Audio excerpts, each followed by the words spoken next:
When we examine the 66 books of the Bible, we can see many records of kings who fought on the battlefield. According to Romans chapter 15, everything that was written in the past was written to teach us who are alive today.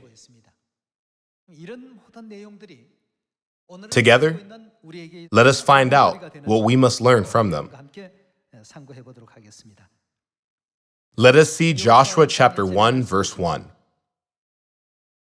It reads, "After the death of Moses, the servant of the Lord said to Joshua, son of Nun, Moses' aide, 'Moses, my servant, is dead. Now then, you and all these people, get ready to cross the Jordan River into the land I'm about to give to them, to the Israelites. I will give you every place where you set your foot, as I promised Moses.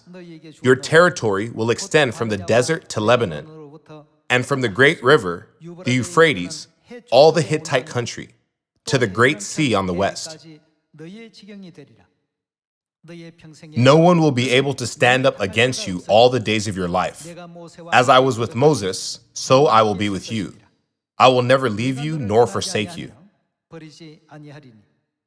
Be strong and courageous, because you will lead these people to inherit the land I swore to their forefathers to give them.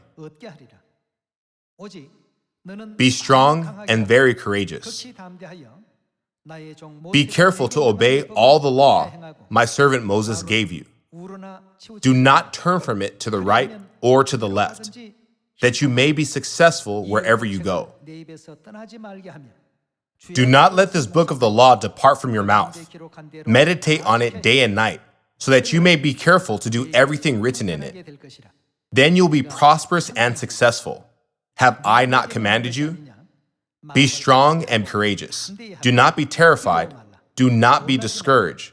For the Lord your God will be with you wherever you go."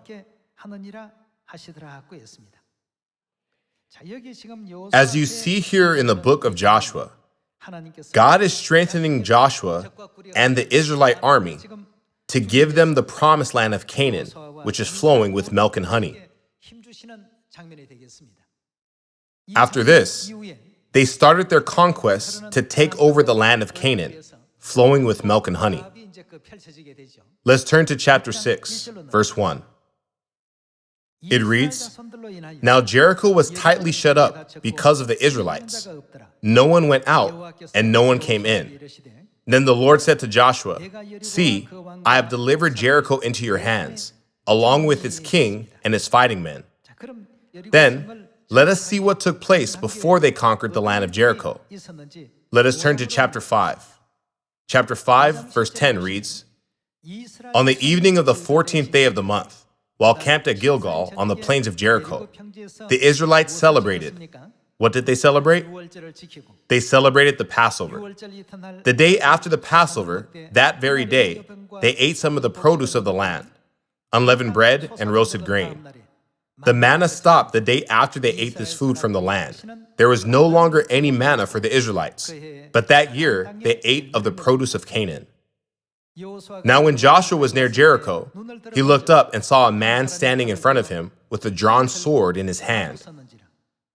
Joshua went up to him and asked, "Are you for us or for our enemies?" "Neither," he replied, "but as commander of the army of the Lord, I have now come."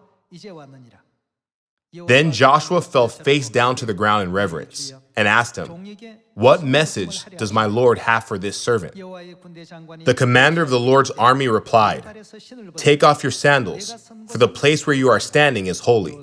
And Joshua did so. Take off your sandals, for the place where you are standing is holy. Doesn't this imply that God was present?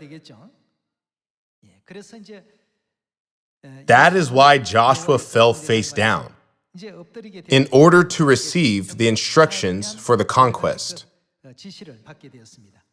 Let us turn to chapter 6, verse 3. "March around the city once with all the armed men. Do this for 6 days.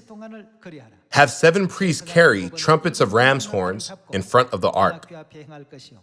On the 7th day, march around the city 7 times, with the priests blowing the trumpets. When you hear them sound a long blast on the trumpets, have all the people give a loud shout.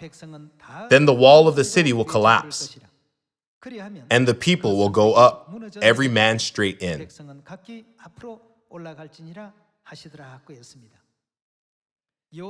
Joshua regarded God as the commander of the Israelite army, and himself only as a representative. Joshua was very wise. He believed that with God as the commander of the army, all the work of conquering will be accomplished graciously. Isn't this the way Jericho fell before the Israelites?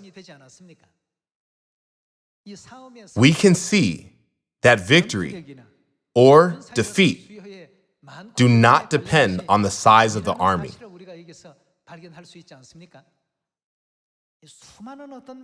Many wars and battles appear in the Bible. But the question is, what can we learn from them today? Isn't this all teaching us that we should always regard God as the commander of our army in the spiritual battle of this age? When we proceed by carrying out all the teachings given to us as representatives of God, then what will be the end result of our battle? We will be victorious. Thank you very much.